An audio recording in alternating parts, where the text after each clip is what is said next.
السلام علیکم۔ سوری، میں یہ لباس نہیں پہن سکتی۔ میرے پاس میرے اپنے کپڑے موجود ہیں اور میں ان کپڑوں میں خود کو زیادہ بہتر محسوس کرتی ہوں۔ جولیٹ نے ملازمہ کے لائے ہوئے ملبوسات پر ایک نگاہ غلط ڈالی اور ٹھوس لہجے میں اپنا فیصلہ سنایا۔ پر مس جی، یہ تو ادھر حویلی کا رواج ہے۔ آپا بیگم کا حکم ہے کہ زنان خانے میں کوئی کرسٹانوں کے لباس میں نظر نہ آئے۔ نوعمر ملازمہ نے اسے حویلی کے ایک ایسے اصول سے آگاہ کیا جس سے وہ پہلے ہی واقف تھی۔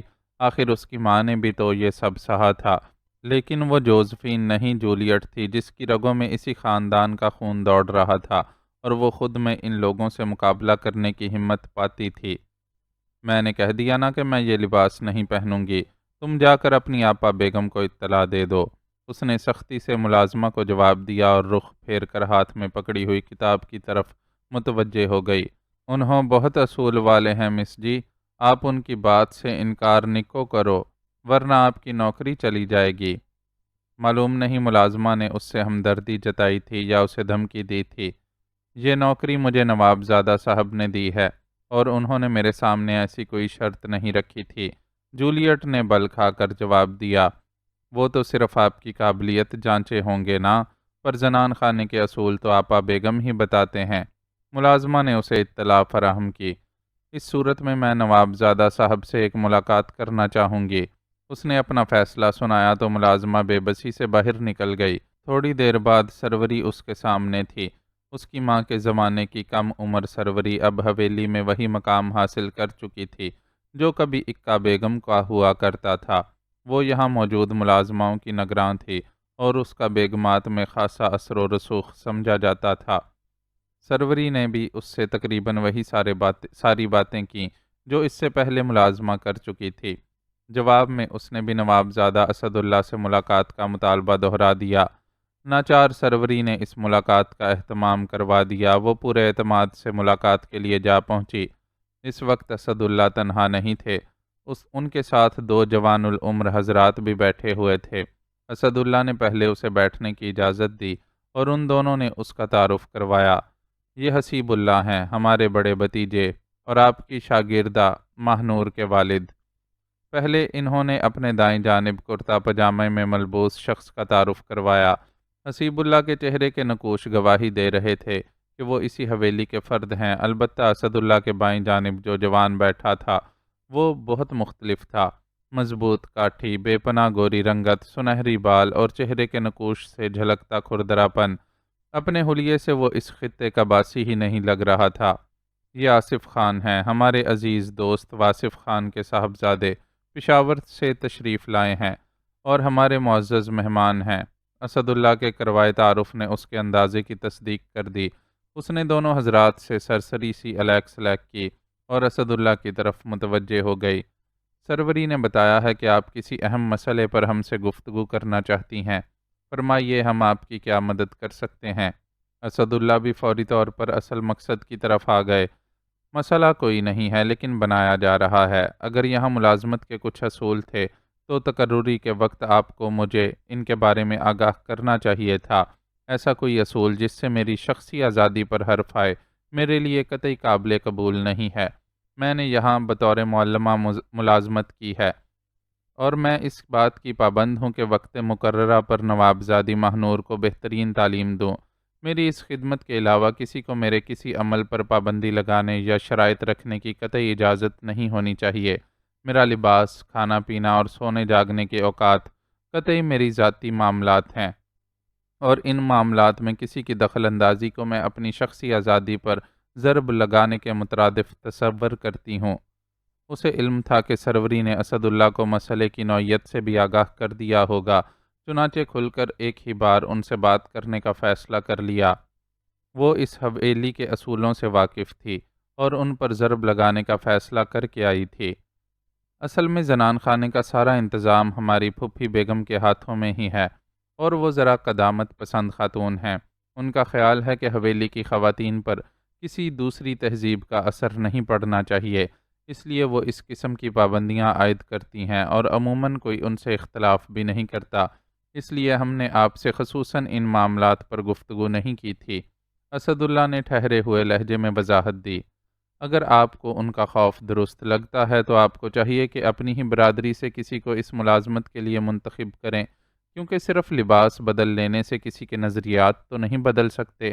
اصل چیز تو میرے خیال و افکار ہیں، جو میں اتنی آسانی سے نوابزادی کے ذہن میں منتقل کر سکتی ہوں کہ کسی کو خبر بھی نہیں ہو سکے گی۔ اس نے دلیل دی، جس نے وہاں موجود تینوں ہی حضرات کو متاثر کیا، اور وہ دلچسپ نظروں سے اسے دیکھنے لگے۔ پھر اسد اللہ بولے، آپ نے وہ مقولہ تو سنا ہوگا کہ روم میں رہ کر رومی بن جاؤ، تو بس آپ بھی ایسا کریں۔ بحث سے تو مسائل بڑھتے ہیں۔ میں اس قسم کے سمجھوتوں کی قائل نہیں، اور نہ ہی بحث کر رہی ہوں۔ میں صرف آپ کو اپنے موقف سے آگاہ کر رہی ہوں۔ آپ کو حق حاصل ہے کہ اسے رد کر کے اپنا فیصلہ سنا دیں۔ اس نے مضبوط لہجے میں اسد اللہ کی بات کو رد کیا۔ اس کے اس انداز پر ان کے چہرے کی رنگت ذرا سی تبدیل ہوئی، آنکھوں میں حیرت بھی دکھائی دینے لگی۔ یہ جو آصف خان صاحب ہیں، آپ کے دوست کے صاحبزادے، یہ بھی تو حویلی میں رائج لباس سے مختلف لباس پہنے ہوئے ہیں۔ انہیں آپ نے روم میں رہ کر رومی بننے کا مشورہ کیوں نہیں دیا؟ جولیٹ نے ان کی کیفیت بھانپی اور ایک اور ضرب لگائی۔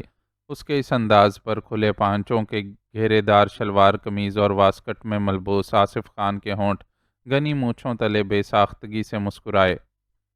حسیب اللہ نے بھی اپنی جگہ پہلو بدلا اور ذرا سا گلا کھنکار کر بولا، مس جوزف کی بات کافی حد تک درست ہے چچا جان۔ ہم ان کی شخصی آزادی سلب کرنے کا حق نہیں رکھتے، اور اگر ہمارا ایسا کوئی مطالبہ تھا تو انہیں ملازمت پر رکھتے وقت ہمیں انہیں آگاہ کرنا چاہیے تھا۔ اب ایسی کوئی پابندی لگانا اخلاقیات کے منافی ہے۔ ہم بھی ان کے موقف کی تائید کرتے ہیں، لیکن پھوپھی بیگم اسے اپنی انا کا مسئلہ بنا لیں گی۔ اسد اللہ نے اصل مسئلے کی طرف نشاندہی کی۔ انہیں قائل کرنا ہمارا کام ہے، ان کا ذمہ ہم لیتے ہیں۔ حسیب اللہ نے گویا مسئلہ حل کر دیا۔ تو پھر ٹھیک ہے، ہمیں بھی کوئی اعتراض نہیں، اسد اللہ نے جواب دیا، اور جولیٹ یوں مسکرائی جیسے اس نے کوئی محاذ جیت لیا ہو۔ اس کی مسکراہٹ نے اسد اللہ کے دل میں چٹکی سی لی، اور بے ساختہ ہی وہ گلاب کی پنکھڑی سے ہونٹ یاد آئے۔ جو مسکراتے تھے تو ان کے دل کی دنیا زیر و زبر ہو جاتی تھی۔ دیپک ہوٹل میں اس وقت ایک ہنگامہ بپا تھا۔ فاروق زخم کھائے ہوئے شیر کی طرح دھاڑ رہا تھا۔ وہ متحمل مزاج آدمی تھا اور بلند آواز سے شاذ ہی بات کرتا تھا، لیکن اس وقت حادثہ ہی ایسا بیتا تھا کہ اس کی ساری متحمل مزاجی اور دھیما پن اڑن چھو ہو گیا تھا۔ یہ کوئی معمولی بات نہیں تھی کہ کیتھرائن، جسے اس نے اپنی بہن کا درجہ دے رکھا تھا اور اسے اپنی ذمہ داری سمجھتا تھا، پراسرار طور پر غائب ہو چکی تھی، اور اس کا کوئی اتا پتہ بھی نہیں تھا۔ فاروق نے اسے کمرے سے غائب پا کر سب سے پہلے استقبالیہ سے رابطہ کیا، لیکن وہاں سے کیتھرائن کے سلسلے میں لا علمی کا اظہار کیا گیا۔ ہوٹل کے دربان اور بیروں میں سے بھی کسی کو کچھ علم نہیں تھا کہ اس کے ساتھ کیا بیتی ہے۔ ان میں سے کسی نے اسے ہوٹل سے باہر جاتے ہوئے نہیں دیکھا تھا، اور نہ ہی کسی کو ایسے کسی شخص کا علم تھا جو کیتھرائن کے کمرے میں ملاقات کے لیے گیا ہو۔ یہ صورتحال سخت مخدوش تھی۔ فاروق نے ہوٹل کی انتظامیہ کو اس صورتحال کا ذمہ دار ٹھہرایا اور سختی سے عملے کے ساتھ باز پرس کرنے لگا۔ اس موقع پر ہوٹل کا مینیجر انوپم اس کے مقابل آ گیا اور اپنے ہوٹل کا دفاع کرتے ہوئے بولا، دیکھیں مسٹر، میرے عملے میں سے کسی کو علم نہیں ہے کہ آپ کی ساتھی خاتون کہاں گئی ہیں۔ ممکن ہے وہ اپنی مرضی سے کہیں گئی ہوں اور کچھ دیر میں از خود واپس آ جائیں۔ ایسے میں آپ کا یہ رویہ ہوٹل کے عملے کے ساتھ زیادتی تصور کیا جائے گا۔ سوٹ کے ساتھ میچنگ ٹائی لگائے مینیجر نے شاید فاروق کو مروب کرنے کے لیے انگریزی میں یہ جملے ادا کیے تھے، میری ساتھی کے جوتے کمرے میں موجود ہیں، اور بغیر جوتوں کے ظاہر ہے وہ کہیں نہیں جا سکتی۔ فاروق نے اسے گھورتے ہوئے بازبان انگریزی ہی جواب دیا، ہو سکتا ہے ان کے پاس جوتوں کی کوئی دوسری جوڑی موجود ہو اور وہ اسے پہن کر باہر گئی ہوں۔ مینیجر نے دلیل دی جو قابل قبول سمجھی جا سکتی تھی، لیکن فاروق نے کیتھرائن کے جوتوں کو جس بے ترتیبی سے کمرے میں ادھر ادھر پڑا ہوا دیکھا تھا وہ اس کے مزاج کے قطعی خلاف تھا۔ پھر کمرے کا دروازہ بھی مقفل نہیں تھا۔ اگر کیتھرائن از خود کہیں جاتی تو دروازہ مقفل کرنے کے بعد چابی استقبالیہ پر دے کر جاتی۔ اس نے ہوٹل کے مینیجر کو یہ دلائل دیے تو مینیجر پل بھر کے لیے خاموش ہو گیا، لیکن پھر دوبارہ خم ٹھونک کر میدان میں اترا اور بے رخی سے بولا، فرض کر لیں کہ آپ کی ساتھی کے ساتھ کوئی حادثہ پیش آ گیا ہے، تب بھی ہوٹل انتظامیہ اس سلسلے میں ذمہ دار نہیں ہے۔ خاتون کے اس طرح اغوا ہونے کے پیچھے یقیناً آپ کی کسی دشمنی کا ہاتھ ہوگا، اور ہم اپنے گاہکوں کو صرف یہاں کے آم و طعام کی سہولت فراہم کرنے کے پابند ہیں، انہیں ان کے دشمنوں سے محفوظ رکھنا ہماری ذمہ داری نہیں ہے۔ اس طرح کی باتیں کر کے تم خود کو بری الذمہ قرار نہیں دے سکتے۔ میں تمہاری بات مان لیتا ہوں کہ میری ساتھی کسی پرانی دشمنی کا نشانہ بنی ہے، پھر بھی ہوٹل کی انتظامیہ کو اپنے ہوٹل کی حدود میں پیش آنے والے واقعات و حادثات کا علم ہونا چاہیے۔ میری ساتھی ایک جوان لڑکی تھی، کوئی مکھی نہیں جسے لے جانے والا ماچس کی ڈبیا میں بند کر کے لے گیا ہوگا۔ اسے اگر زبردستی یہاں سے لے جایا گیا ہے تو لازماً کچھ لوگوں کو اس واقعے کا عینی شاہد ہونا چاہیے تھا، لیکن عینی شاہد کے نہ ہونے سے یہ گمان ہوتا ہے کہ ہوٹل کے عملے میں سے کچھ لوگ اغوا کاروں سے ملے ہوئے تھے، جنہوں نے میری ساتھی کو خفیہ طور پر غائب کرنے میں دشمنوں کا ساتھ دیا، اور مجھے وہ لوگ درکار ہیں جنہوں نے یہ کام کرنے میں مدد دی۔ فاروق استقبالیہ کاؤنٹر پر زور سے ہاتھ مار کر چلایا تو لکڑی کے کاؤنٹر پر رکھی چیزیں اپنی جگہ سے ہل گئیں۔ ایک خوبصورت نیلے رنگ کا گلدان لڑک کر نیچے گرا اور چکنا چور ہو گیا۔ اپنا یار بالکل ٹھیک بولتا ہے مینیجر، اپنے کو تمہارے سٹاف میں سے وہ سالہ کمینہ لوگ نکال کر دو، اپن ان کے حلق سے خود ہی لڑکی کا پتہ نکلوا لے گا۔ گلدان ٹوٹنے پر غصے سے دانت کچکچاتا مینیجر فاروق کو کوئی سخت بات کہنے ہی والا تھا کہ اس نے فاروق کی پشت پر کھڑے عبدل کو دیکھا، اور عبدل کی زبان سے نکلے کلمات نے اسے لرزا کر رکھ دیا۔ عبدل کے آدمی شہر کے ہر قابل ذکر مقام پر موجود رہتے تھے، اس لیے شہر میں ہونے والے ہر اہم واقعے کی اطلاع اس تک پہنچ جاتی تھی۔ دیپک ہوٹل میں بھی اس کے دو آدمی موجود تھے، جن میں سے ایک صورتحال کا جائزہ لینے کے لیے وہیں رک گیا، جبکہ دوسرے نے برق رفتاری سے اڈے پر اطلاع پہنچا دی تھی۔ نتیجتاً عبدل یہاں موجود تھا۔ سب لوگ تمہارے سامنے ہیں دادا، میں کس کا نام لوں؟ عبدل کو سامنے پا کر مینیجر کا سارا کروفر رخصت ہو گیا اور وہ گھگیاتے ہوئے بولا، بس تو پھر اب اپنا منہ بند رکھنا، لڑکی کو ہم خود تلاش کر لیں گے۔ عبدل نے اسے تنبیہ کی اور بلند آواز میں اپنے ساتھیوں کو ہدایات دینے لگا۔ اس کی ہدایت پر انہوں نے سب سے پہلے ہوٹل کے خارجی راستے بند کیے اور پھر ایک ایک کمرے کی تلاشی لینے لگے۔ اس عمل میں کئی مسافروں نے احتجاج بھی کیا، لیکن مینیجر انہیں سمجھاتا بجھاتا رہا اور دلیل دی کہ یہ لڑکی کے اغوا کا معاملہ ہے، اور اگر ہم نے پولیس کو کال کی تب وہ بھی یہی سب کرے گی۔ لوگ قائل ہوئے یا نہیں، لیکن عبدل اور اس کے ساتھیوں کی دہشت کے باعث انہیں تعاون کرنا پڑا۔ عبدل اپنے ساتھ شاید آدھے سے زیادہ اڈے کے لوگ اٹھا لایا تھا، چنانچہ تلاشی کا کام بہت تیزی سے ہو رہا تھا۔ اس کام کے دوران ہوٹل کے تمام بیروں، باورچی اور دیگر ملازمین کو ایک جگہ جمع کر لیا گیا اور ان کے چہروں پر ہوائیاں اڑ رہی تھیں۔ فکر نہ کرو فاروق استاد، تمہاری ساتھی کو صحیح سلامت تمہارے حوالے کرنا عبدل کی ذمہ داری ہے۔ اپنے آدمی اس ہوٹل کو ادھیڑ کر رکھ دیں گے۔ آس پاس بھی بندوں کی ڈیوٹی لگا دی ہے، سب کتوں کی طرح سونگتے پھر رہے ہیں۔ لڑکی ادھر سے نکلی ہے تو میرے بندے اسے ڈھونڈ نکالیں گے۔ عبدل نے بے چین فاروق کے شانے پر ہاتھ رکھ کر اسے تسلی دی۔ جواب میں فاروق صرف ہونٹ بھینچ کر رہ گیا۔ اس کے ساتھ موجود اکبر بھی اس صورتحال پر متوحش تھا اور بار بار فاروق کا ہاتھ اپنے ہاتھ میں لے کر دباتے ہوئے اسے خاموش تسلی دینے کی کوشش کر رہا تھا۔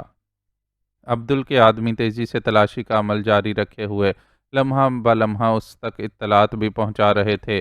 ابھی تک کیتھرائن کا کوئی سراغ نہیں ملا تھا۔ تم میں سے کسی کو کچھ معلوم ہے تو بول دو، ورنہ بعد میں اپن بخشے گا نہیں۔ عبدل نے ایک جگہ جمع کیے گئے جملہ سٹاف کو دھمکی دی، جس پر کئی کے چہروں پر زردی چھا گئی، تاہم زبان سے کوئی کچھ نہیں بولا۔ غم و غصے میں بل کھاتا فاروق بھی ان لوگوں کی طرف متوجہ ہو گیا اور ایک ایک کے چہرے کو پڑھنے کی کوشش کر رہا تھا۔ تقریباً سب ہی خوف زدہ تھے، شاید انہیں ڈر تھا کہ عبدل ان سے لڑکی کا پتہ اگلوانے کے لیے انہیں تشدد کا نشانہ بنائے گا۔ ان خوفزدہ چہروں کا جائزہ لیتے ہوئے فاروق کی نظر 20-22 سال کے ایک لڑکے پر پڑی۔ وہ بیرے کی وردی میں تھا اور بار بار اپنے ہونٹوں کو دانتوں سے کاٹ رہا تھا۔ بے خودی کی کیفیت میں اس عمل کو جاری رکھے ہوئے اسے یہ بھی ہوش نہیں تھا کہ اس طرح کرنے سے اس کا نچلا ہونٹ بری طرح مجروح ہو گیا اور ہونٹ سے خون کی سرخی چھلک رہی ہے۔ فاروق اپنی جگہ سے حرکت میں آیا اور تیر کی طرح جھپٹ کر اس لڑکے کے گریبان پر ہاتھ ڈال دیا۔ ایک ہی جھٹکے میں اس کے گریبان کے سارے بٹن ٹوٹ گئے اور کھلے گریبان سے اس کا اریاں سینہ جھلکنے لگا۔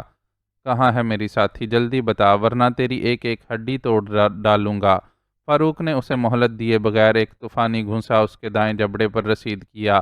گھونسا اتنا زوردار تھا کہ اس نوجوان کا جبڑا ہل کر رہ گیا اور منہ سے خون بہنے لگا۔ اس بہتے ہوئے خون کے ساتھ 2 عدد ٹوٹ جانے والے دانت بھی تھے۔ زبان تو تجھے کھولنی ہی ہوگی ورنہ میں تیرا ایک ایک جوڑ کھول کر رکھ دوں گا۔ اس بار فاروق نے اس کی کلائی کو زوردار جھٹکا دیا۔ اس جھٹکے سے یقیناً اس کی کلائی کا جوڑ کھل گیا تھا، کیونکہ نوجوان بیرے نے اس بار بالکل کسی ذبح ہوتے ہوئے جانور جیسی چیخ ماری تھی۔ اس کی دلدوز چیخ سن کر عبدل کے رعب کے باعث زبان بندی اختیار کر لینے والا مینیجر بلبلا کر اپنی جگہ سے اٹھا اور عبدل کے قریب جا کر اس سے بولا، اس وحشی کو روکو دادا، ورنہ وہ اس بیچارے ویٹر کی جان لے لے گا۔ وہ تیرے باپ کا سگا ہے جو تیرے پیٹ میں درد ہو رہا ہے۔ عبدل نے مینیجر کو گھورا تو وہ کھسیا کر پیچھے ہٹ گیا۔ عبدل دلچسپی سے فاروق کی کارروائی دیکھنے لگا۔ اب فاروق نے ویٹر کی گردن کو اپنی آہنی انگلیوں کی گرفت میں لے لیا تھا۔ گردن اس تکنیک سے پکڑی گئی تھی کہ سانس کی نالی پر زیادہ دباؤ نہیں آ رہا تھا، لیکن ویٹر کو ایسا لگ رہا تھا کہ اس کی گردن کو پیچھے سے کسی نے آہنی شکنجے میں جکڑ لیا ہو۔ اب بھی نہیں بولے گا تو گردن کو وہ جھٹکا دوں گا کہ تیری جان نہیں نکلے گی، لیکن مرتے دم تک مردوں سے بھی بدتر حالت میں بستر پر پڑا رہے گا۔ فاروق کی غراہٹ میں کوئی ایسی بات تھی کہ نوجوان کی ریڑھ کی ہڈی میں سنسناہٹ دوڑ گئی اور وہ بلک بلک کر اس سے معافی طلب کرنے لگا۔ پہلے میری بہن کا پتہ بتا، فاروق اسی سرد لہجے میں غرایا۔ لانڈری میں میلے کپڑوں کے نیچے، نوجوان بیرے نے لرزتی آواز میں بتایا، اور بے ہوش ہو گیا۔ شاید یہ بے ہوشی ارادتاً اختیار کی گئی تھی۔ فاروق کے دل میں اس شخص کے لیے کوئی رحم نہیں تھا۔ اس نے بے پرواہی سے اس کی گردن چھوڑ دی۔ نتیجتاً وہ دھڑام سے پکے فرش پر گر گیا۔ فاروق نے اس پر نگاہ غلط ڈالے بغیر مینیجر کی طرف دیکھا۔ وہ اس کی نظروں کا مفہوم سمجھ گیا اور مستدی سے بولا، میرے ساتھ آئیے، میں آپ کو لانڈری تک لے چلتا ہوں۔ فاروق، اکبر اور عبدل کے چند ساتھی ان کے ساتھ ہو لیے۔ بے ہوش ویٹر کو عبدل کے 2 ساتھیوں نے اس کے اشارے پر اپنے نرغے میں لے لیا تھا۔ فاروق اور اس کے ساتھی مینیجر کی رہنمائی میں لانڈری والے حصے کی طرف بڑھے۔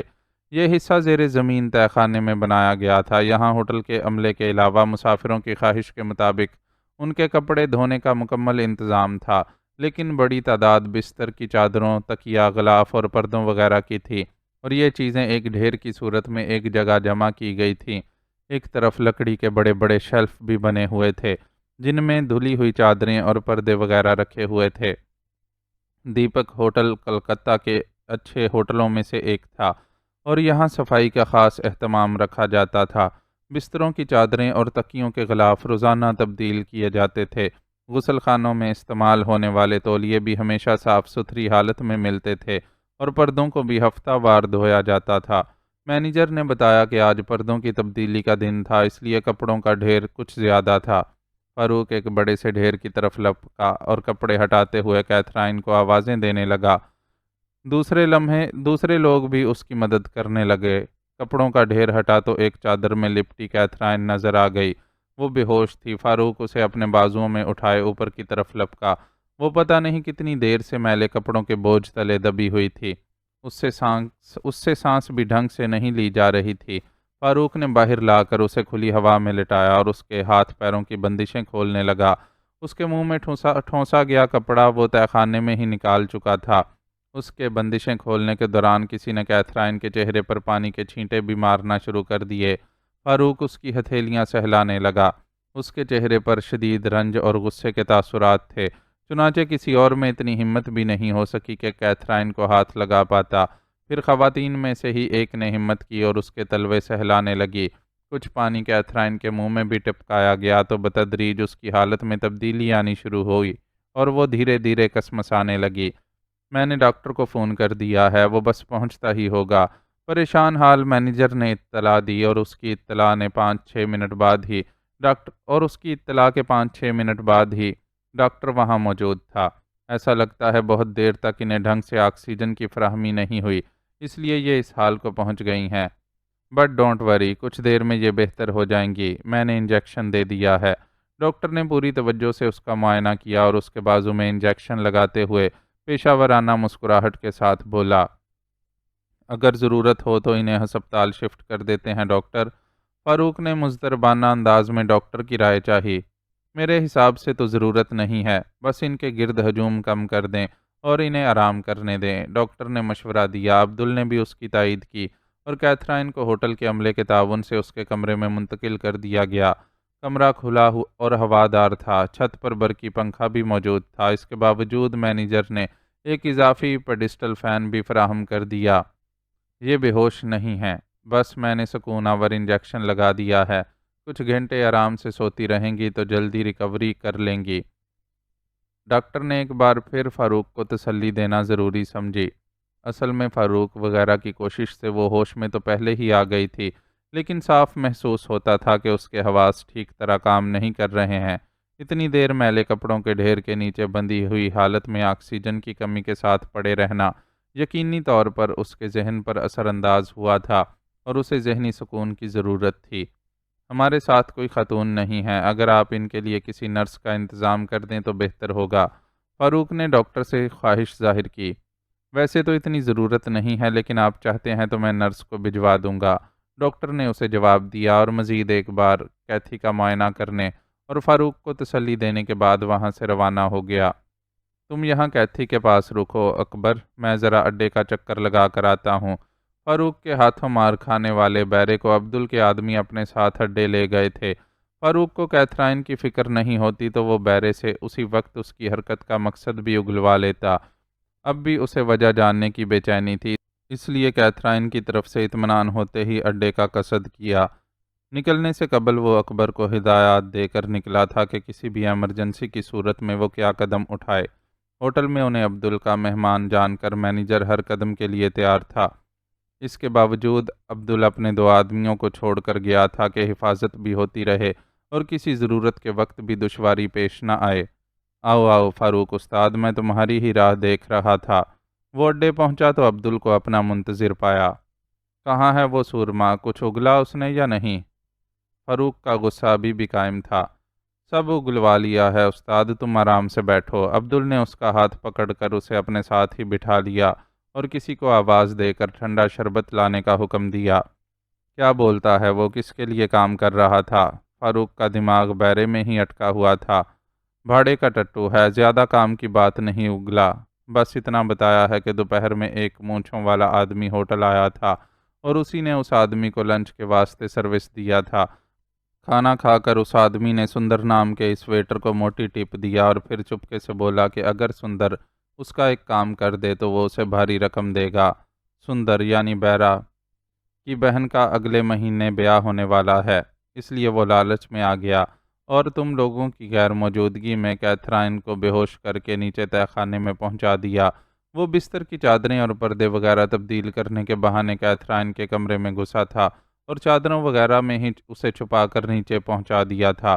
اس سے کام لینے والے آدمی کا کہنا تھا کہ وہ موقع دیکھ کر خود ہی اس سے لڑکی کو لے جائے گا اور اسی وقت پیسے بھی دے دے گا، لیکن پہلے ہی ہنگامہ کھڑا ہو گیا اور دونوں ہی کام نہ ہو سکے، نہ لڑکی گئی نہ اس حرام کے پلے کو روپے ملے۔ الٹا پیٹ بھر کر مار کھانے کے بعد آپ پڑا زمین چاٹ رہا ہے۔ سندر کو اس آدمی کے بارے میں کچھ معلوم ہے کیا؟ ہو سکتا ہے وہ بھی دیپک ہوٹل میں ہی ٹھہرا ہوا ہو۔ عبدل کی زبانی ساری تفصیل سننے کے بعد فاروق نے سوال داغا۔ نہیں، وہ آدمی دیپک ہوٹل میں نہیں ٹھہرا ہوا تھا، نہ ہی سندر اسے کسی اور طرح سے جانتا ہے۔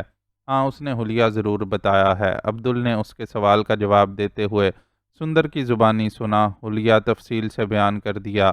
فاروق کی یادداشت میں اس حلیے کا کوئی آدمی نہیں تھا۔ تم کیا بولتے ہو، کون ہے اس کام کے پیچھے؟ عبدل نے اس کی رائے جاننی چاہی۔ دشمن تو بہت ہیں، لیکن جس طرح کی گری ہوئی حرکت ہوئی ہے، اس سے تو یہی لگتا ہے کہ یہ مجو کے کسی گرگے کا کام ہے۔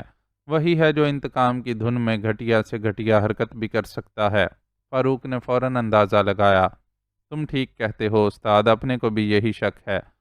ادھر ربن نے سریا بانو نامی جس عورت کے لیے کہلوایا تھا، اس کی تو میرے آدمی پوری خبر گیری کر رہے ہیں۔ میں نے سریا بانو کی اپنی پناہ میں ہونے کا اعلان بھی کروا دیا تھا، اس لیے اس پر تو ہاتھ ڈالنے کی کسی کے میں ہمت نہیں ہوئی، لیکن موقع دیکھ کر سالے یہاں وار کر گئے۔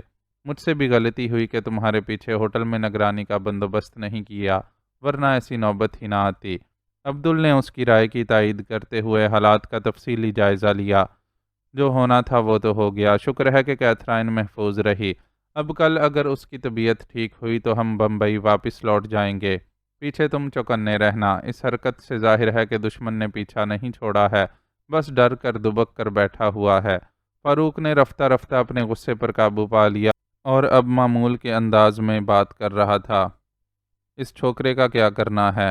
کون؟ وہ ویٹر سندر؟ فاروق نے تصدیق چاہی۔ ہاں وہی۔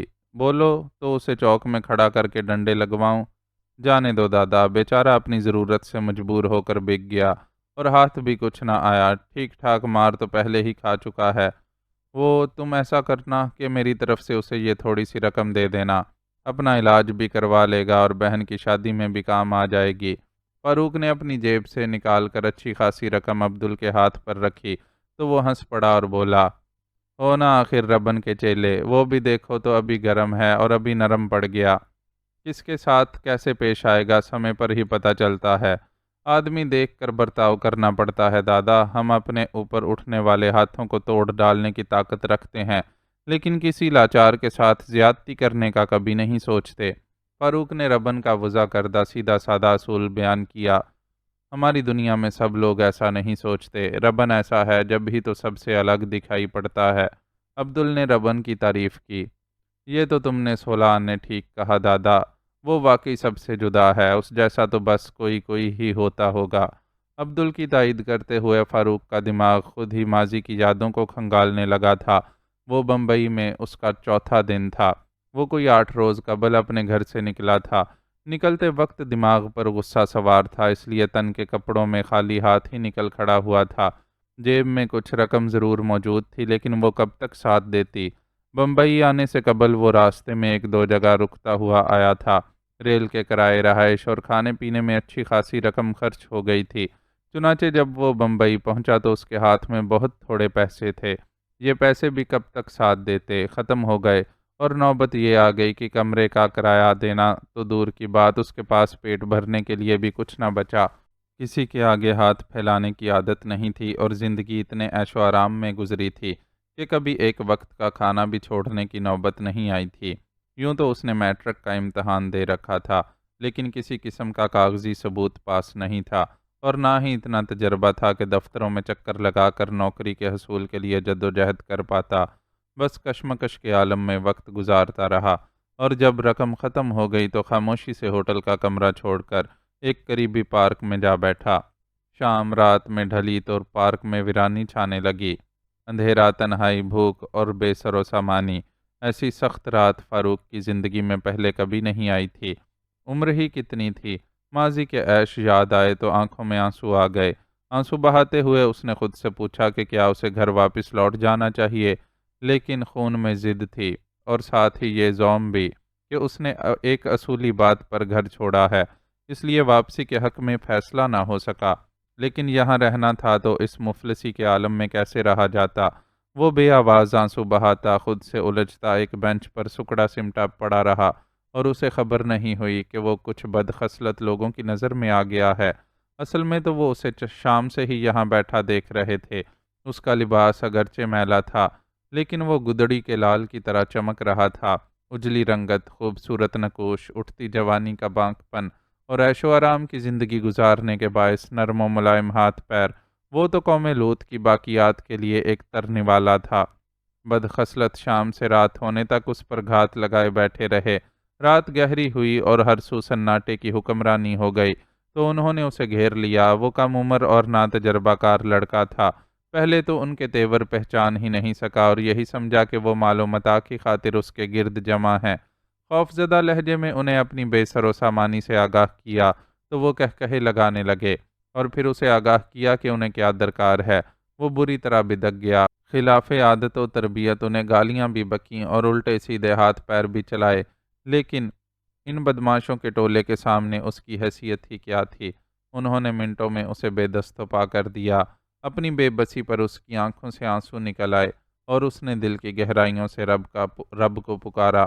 اس کے دربار میں اس کی پکار رائے گاہ نہیں گئی، اور ربن کسی رحمت کے فرشتے کی طرح وہاں پہنچ گیا۔ اس کی للکار میں شیر کی سی گرج تھی، اور بدن برق کی طرح لپک جھپک حرکت کرتا تھا۔ دیکھتے ہی دیکھتے اس نے ان تینوں مشٹنڈوں کا بھرکس نکال دیا۔ وہ مقابلہ کیا کر پاتے، ان کے لیے اپنی جانیں بچا کر بھاگنا مشکل ہو گیا۔ ان سے فارغ ہو کر ربن فاروق کی طرف متوجہ ہوا۔ وہ بارش میں بھیگی بلی کے بچے کی طرح بینچ پر سکڑا سمٹا بیٹھا تھا۔ اس کا کئی دن کا میلا لباس گنڈوں سے ہاتھا پائی میں کئی جگہ سے پھٹ گیا تھا۔ روشن آنکھوں اور مہنی صورت والا فاروق اسی پل ربن کے دل پر راج کرنے لگا۔ اس نے فوری طور پر اس سے کچھ نہیں پوچھا اور اسے اپنے ساتھ اپنے ٹھکانے پر لے گیا۔ گنڈوں سے ہونے والی مڈ بھیڑ نے فاروق کو بے حد خوف زدہ کر دیا تھا۔ اس کا خوف شاید اسے ربن کے ساتھ جانے سے بھی روک لیتا، لیکن ربن میں کوئی ایسی بات تھی کہ اس نے اس پر اعتبار کر لیا۔ اپنے ٹھکانے پر پہنچ کر ربن نے اس کے لیے لباس کا انتظام کروایا، اور جب وہ نہا دھو کر اس صاف ستھرے لباس میں فراہم کردہ گرما گرم کھانا کھانے بیٹھا تو ربن بے ساختہ ہی بول اٹھا، تو تو شہزادہ ہے رے، ادھر بمبئی کی گلیوں میں کدھری رولتا پھر رہا ہے۔ اس کے جملے پر فاروق کی آنکھیں نم ہو گئیں اور نوالا توڑتا ہاتھ رک گیا۔ ربن نے اس کی کیفیت کو محسوس کر کے اسے دلاسا دیا اور بااسرار کھانا کھلایا۔ شکم سیری کے بعد فاروق کی پلکیں بوجھل ہونے لگیں۔ ربن نے اس کے لیے سونے کا انتظام بھی کروا دیا۔ فاروق اندر سے سہما ہوا تھا، اس کے باوجود اسے اس رات بہت گہری اور پرسکون نیند آئی۔ دوسری صبح اس کے لیے حیرت کا ایک نیا جہان کھل گیا۔ وہ جس بڑے سے مکان میں موجود تھا وہاں بھانت بھانت کے مرد بھرے ہوئے تھے اور عورت کے وجود کا نام و نشان بھی نہیں تھا۔ وہ یہ دیکھ کر بونچکا رہ گیا کہ مرد صبح صبح کثرت کر رہے ہیں، ایک دوسرے سے داؤ پیچ لڑا رہے ہیں، چاقو زنی اور خنجر زنی کی مشقیں ہو رہی ہیں۔ اس نے ایسی دنیا بھلا کہاں دیکھی تھی؟ دیکھی تو کیا، دیکھتا رہ گیا۔ اس گہما گہمی میں بھی اس کی طرف سے غفلت نہیں برتی گئی۔ ایک آدمی لپک جھپک اس کے پاس آیا اور اسے صاف ستھرے غسل خانے میں پہنچا دیا۔ وہ ضروریات سے فارغ ہو کر واپس اپنے کمرے میں آیا تو اسے باداموں کا حریرہ پیش کیا گیا۔ حریرہ بہت خوش ذائقہ تھا۔ سجو کے ہاتھ کے ذائقے کے اس اولین تجربے کے بعد بھی اس نے ہمیشہ اس کے ہاتھ کے کھانوں کو بہترین پایا۔ بہرحال وہ اس کی اڈے پر پہلی صبح تھی۔ حریرہ پی چکنے کے بعد وہ کافی دیر تک اپنی جگہ تذبذب کے عالم میں بیٹھا رہا۔ سمجھ نہیں آتا تھا کہ اب اسے کیا کرنا چاہیے۔ اصل میں یہ بات اسے شروع ہی سے سمجھ نہیں آ رہی تھی۔ غصے اور جذبات میں وہ فوری طور پر گھر سے تو نکل گیا تھا، لیکن اس کے ذہن میں بالکل نہیں تھا کہ گھر کے باہر کی دنیا میں وہ کس طرح اپنی بقا کی جنگ لڑے گا اور کیوں کر اپنا گزارا کر پائے گا۔ یہی کیفیت اب بھی تھی۔ ربن نے اسے پیغام بھیج کر ناشتے کے لیے بلوایا تو وہ اس بڑے سے کمرے کا منظر دیکھ کر حیران رہ گیا۔ صاف ستھری چاندنیوں پر وسیع دسترخوان بچھا ہوا تھا، جن کے اطراف وہی سب نہائے دھوئے صاف ستھرے لباس میں بیٹھے ہوئے تھے جنہیں اس نے کچھ دیر قبل مختلف مشغلوں میں مصروف پایا تھا۔ کمرے میں ہر سو خوشبوئیں اڑتی پھر رہی تھیں۔ انڈے، پراٹھے، نہاری اور سوجی کا حلوہ دسترخوان کی رونق بڑھا رہے تھے۔ بالکل کسی دعوت کا سا سما تھا۔ اس کی آمد پر ربن نے آواز دے کر اسے اپنے پاس بلا لیا۔ ربن کے کہنے پر اس کے دائیں پہلو میں بیٹھتے ہوئے اس نے ربن کے بائیں جانب بیٹھے گولو کو دیکھا۔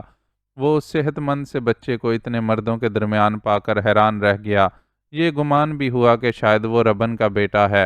ربن اس کا خیال بھی بہت رکھ رہا تھا، لیکن بچے کے انداز میں وہ بے تکلفی نہیں تھی جو باپ کے ساتھ ہونی چاہیے۔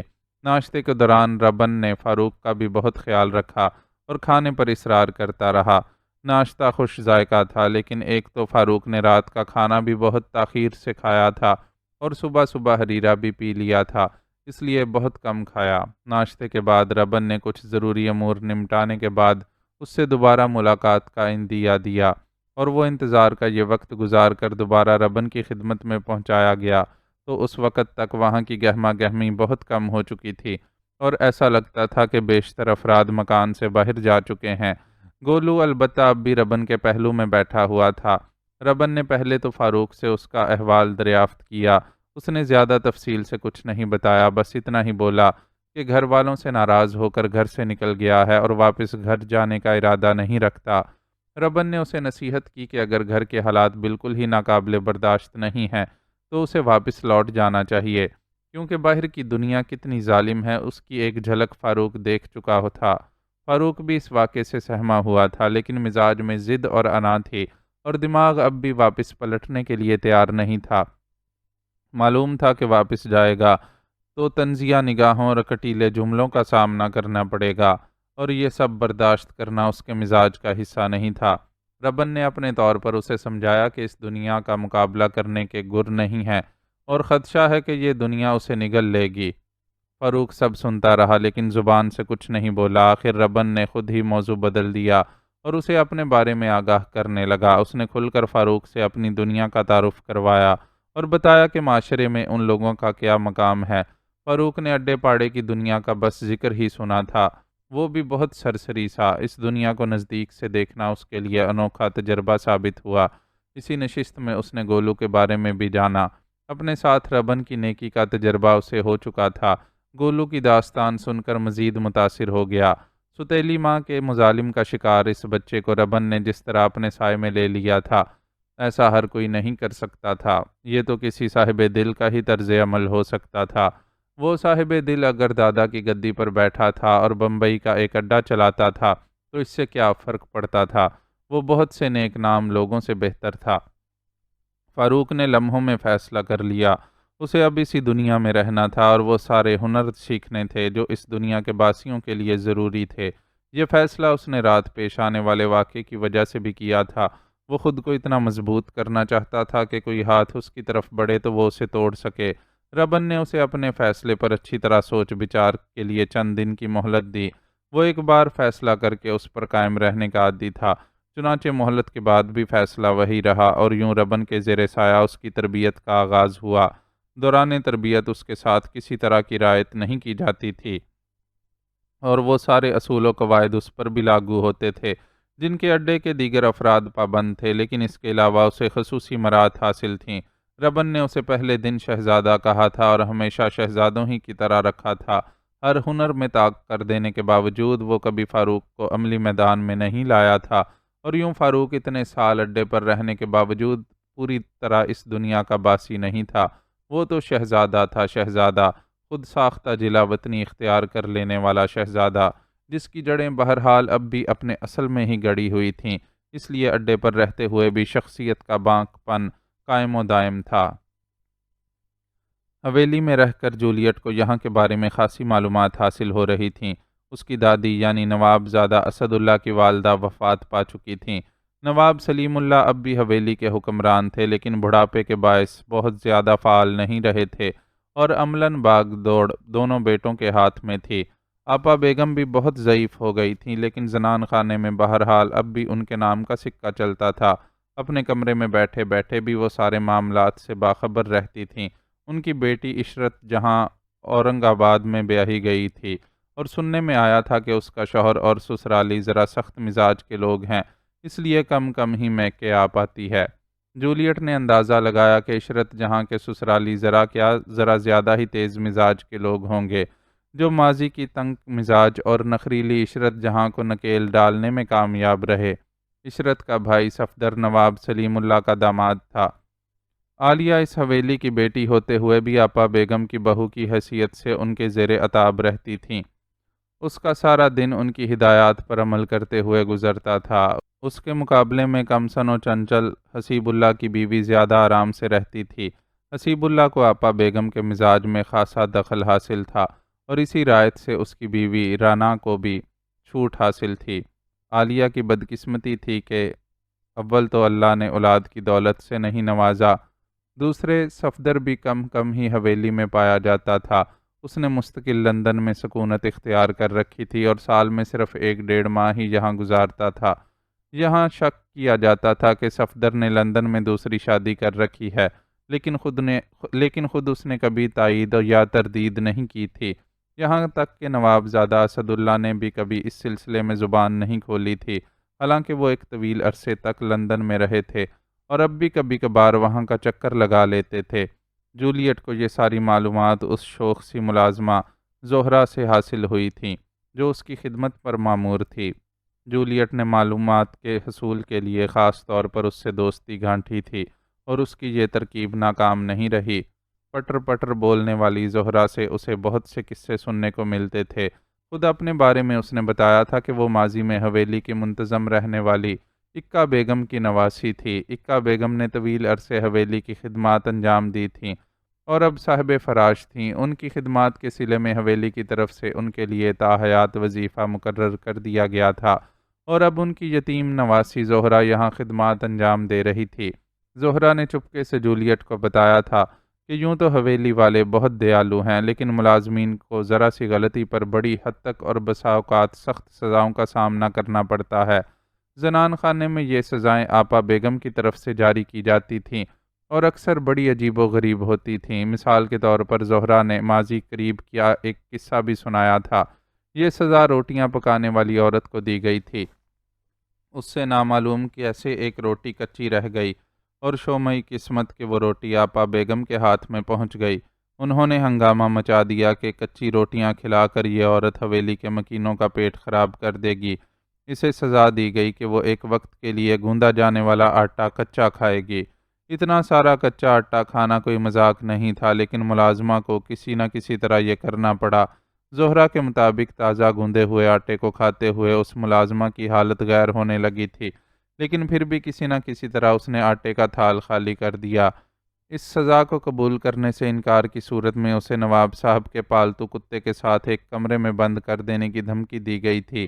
ظاہر ہے ملازمہ اس خونخوار کتے کے ساتھ بند رہنا قبول نہیں کر سکتی تھی، اس لیے کچا آٹا کھانا منظور کر لیا۔ آٹا کھاتے کھاتے اس کی حالت غیر ہو گئی اور وہ الٹیاں کرنے لگی۔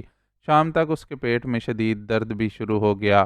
علاج کے اخراجات حویلی کی طرف سے ہی ادا کیے گئے، لیکن ساتھ ہی منہ بند رکھنے کی دھمکی اور آئندہ ایسی غلطی نہ کرنے کی تنبیہ بھی کر دی گئی۔ جولیٹ نے یہ قصہ سنا تو انگشت بدنداں رہ گئی۔ صاحب اختیار ہونے کے زوم میں اپنے زیر نگیں افراد سے ایسا سلوک، یہ تو قطعاً انسانیت کی توہین تھی، لیکن جہاں بے حد و حساب دولت ہو وہاں اس طرح کے رویے غیر معمولی بھی نہیں ہوتے۔ تاریخ بھری پڑی تھی صاحب اختیار و صاحب ثروت لوگوں کے ظلم و ستم کی داستانوں سے۔ یہاں تو پھر بھی شاید کچھ رعایت سے کام لیا جاتا تھا، کم از کم حویلی کے ملازمین کو تنگ دستی کا سامنا نہیں تھا اور انہیں دل کھول کر نوازا جاتا تھا۔ شاید اسی وجہ سے ملازمین یہاں سے علیحدہ ہونا پسند نہیں کرتے تھے۔ جولیٹ نے حویلی کے سب سے اہم کردار نواب زادہ اسد اللہ کے بارے میں بھی معلومات حاصل کی تھیں۔ زہرا نے اسے بتایا تھا کہ کئی برس پہلے نواب زادہ اسد اللہ کی شادی ہوئی تھی، لیکن ان کی بیوی پہلی زچگی کے دوران ہی فوت ہو گئی تھی اور اس کے بعد نواب زادہ اسد اللہ نے باوجود اصرار کے دوسری شادی نہیں کی۔ زہرا نے اسے چپکے سے بتایا کہ نواب زادہ صاحب نے پہلی شادی بھی اپنی والدہ کے شدید اصرار پر اس وقت کی تھی جب وہ بستر مرگ پر تھیں، اور اسد اللہ کے لیے مرتی ہوئی ماں کی خواہش کو رد کرنا ممکن نہیں رہا تھا۔ حویلی میں گردش کرتی خفیہ داستانوں میں سے ایک داستان نواب زادہ اسد اللہ کے عشق کی بھی تھی۔ یہ داستان کبھی کھل کر سامنے نہیں آئی تھی، لیکن اتنا بہرحال کہا جاتا تھا کہ جوانی میں اسد اللہ کسی کی زلفوں کے اسیر ہو گئے تھے۔ ان کے دل پر راج کرنے والی ہستی کون تھی، اس کا زہرا کو علم نہیں تھا۔ اس سلسلے میں اس کی نانی نے بھی کبھی زبان نہیں کھولی تھی، اور جتنا اسے علم تھا وہ بھی حویلی کی دوسری ملازماؤں کے سبب۔ اسد اللہ نسبتاً خاموش مزاج اور لیے دیے رہنے والے آدمی تھے، جنہوں نے کبھی کسی کو ایک لفظ نہیں کہا تھا، پھر بھی سب کے دلوں پر ان کا رعب تھا۔ وہ اپنے بڑے بھائی کے ساتھ جائیداد کا انتظام و انصرام سنبھالتے تھے اور باقی کا وقت پڑھنے لکھنے میں گزرتا تھا۔ جولیٹ کے لیے ان کے بارے میں حاصل ہونے والی یہ معلومات انکشاف کا درجہ رکھتی تھیں۔ وہ اپنے دل میں ان کے لیے نفرت اور انتقام کے جذبات لے کر آئی تھی، کیونکہ اس کے اندازے کے مطابق وہ ایک عیاش نوابزادے تھے، جنہوں نے اس کی کم عمر ماں کو اپنی شخصیت کے سحر میں جکڑ کر اپنا مطلب نکالا تھا۔ جب ہی تو جوزفین کے سازش کے تحت حویلی بدر کیے جانے کے بعد اس کی کوئی خیر خبر نہیں لی تھی۔ اگر وہ جوزفین سے سچی محبت کرتے تھے تو اس پر لگائے گئے چوری کے الزام کو محض الزام ہی جانتے، اور کچھ نہیں تو الزام کی حقیقت جاننے کے لیے ہی اس سے رابطہ کرتے، لیکن انہوں نے ایسی کوئی کوشش نہیں کی تھی، اور جوزفین کے حویلی چھوڑنے کے بعد خود اطمینان سے اعلیٰ تعلیم کے لیے لندن روانہ ہو گئے تھے۔ ان کے پاس جوزفین کا بمبئی کا پتہ موجود تھا۔ اس پتے پر جوزفین نے کتنے ہی دن ان کی راہ دیکھی تھی اور پھر مجبور ہو کر جوزف کا بڑا ہوا ہاتھ تھام لیا تھا۔ اگر جوزف اپنی محبت میں سچا نہ ہوتا تو جوزفین کا کیا ہوتا، اور خود جولیٹ آج کہاں ہوتی؟ یہ ایسے سوالات تھے جو وہ نواب زادہ اسد اللہ کی شخصیت کی تمام تر کشش کے باوجود خود کو انہیں معاف کرنے پر آمادہ نہیں کر پاتی تھی، اور دماغ میں کوئی خاص منصوبہ نہ ہونے کے باوجود انتقام کی نیت سے حویلی پہنچ گئی تھی۔ حویلی میں آمد کے ساتھ ہی یہاں کی کرتا دھرتا آپا بیگم کے ساتھ اس کے اختلافات کا سلسلہ شروع ہو گیا تھا۔ پہلا اختلاف لباس کے سلسلے میں ہوا تھا، جس پر حسیب اللہ نے آپا بیگم کو منا لیا تھا اور جولیٹ کے حق میں دلیل دی تھی کہ اگرچہ اس کا لباس مسلم خواتین سے مختلف ہے، لیکن وہ مکمل لباس پہنتی ہے جو ستر پوشی کے تمام تقاضے پورے کرتا ہے، اور پھر اس کے لباس میں سکارف کا بھی اہتمام ہوتا ہے جو کچھ نہ کچھ دوپٹے کا نعم البدل سمجھا جاتا تھا۔ حسیب اللہ کو جولیٹ کے حق میں پا کر آپا بیگم کو بھی قائل ہونا پڑا۔ جولیٹ نے دوسرا اختلاف کھانے پینے کے اوقات کے سلسلے میں کیا تھا اور طے شدہ وقت پر کھانے کے کمرے میں حاضر ہونے سے انکار کر دیا تھا۔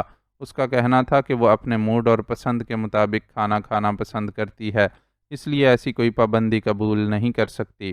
اس معاملے میں اسد اللہ نے اس کا ساتھ دیا تھا اور آپا بیگم کو سمجھایا تھا کہ وہ حویلی کی فرد نہیں ہے اور نہ ہی اس کی حیثیت ذاتی خدمت گاروں جیسی ہے، اس لیے اس سلسلے میں اس پر دباؤ ڈالنا ٹھیک نہیں ہے۔ انہوں نے اپنی پھوپھی صاحبہ کو استاد کے احترام اور مقام کے سلسلے میں بھی کافی دلائل دیے تھے، چنانچہ انہیں یہاں بھی پسپائی اختیار کرنی پڑی تھی، اور ان کی یہ پسپائی جولیٹ کے لیے باعث مسرت تھی۔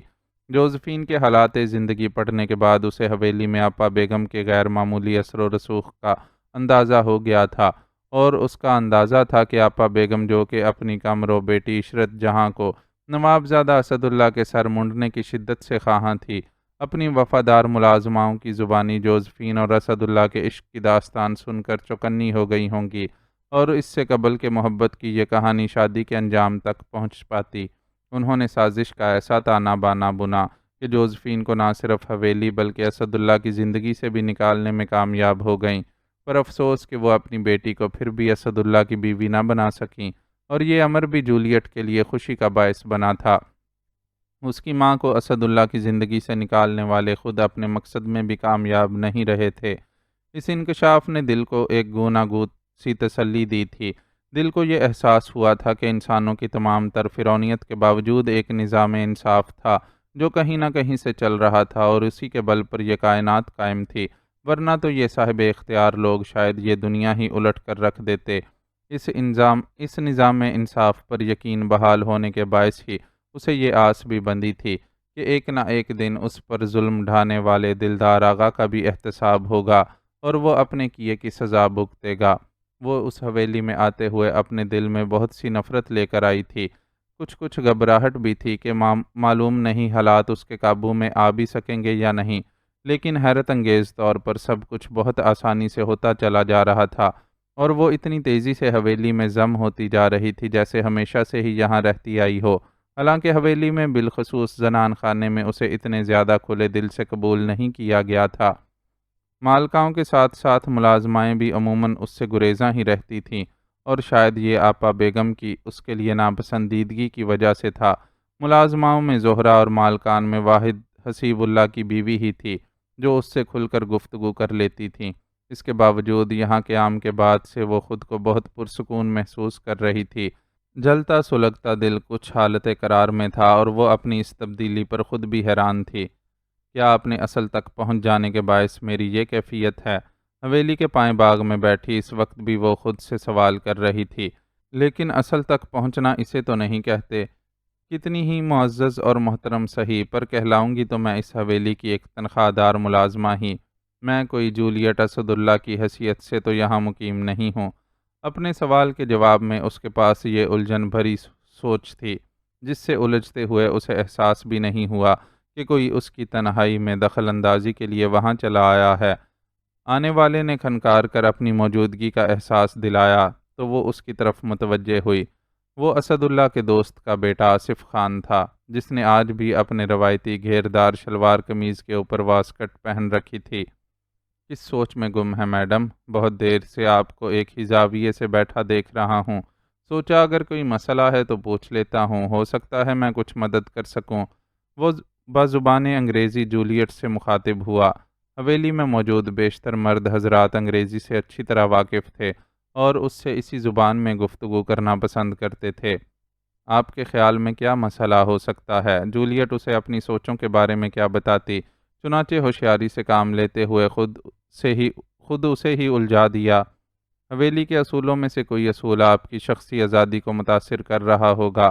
آصف خان نے جس بے ساختگی سے اندازہ قائم کیا، وہ خود بھی اسی بے ساختگی کے ساتھ ہنس پڑی اور پھر بولی، حویلی والوں نے جان لیا ہے کہ وہ مجھے اپنے کسی اصول میں نہیں جکڑ سکیں گے، اس لیے اب میرے سامنے یہاں کا کوئی اصول بیان نہیں کیا جاتا۔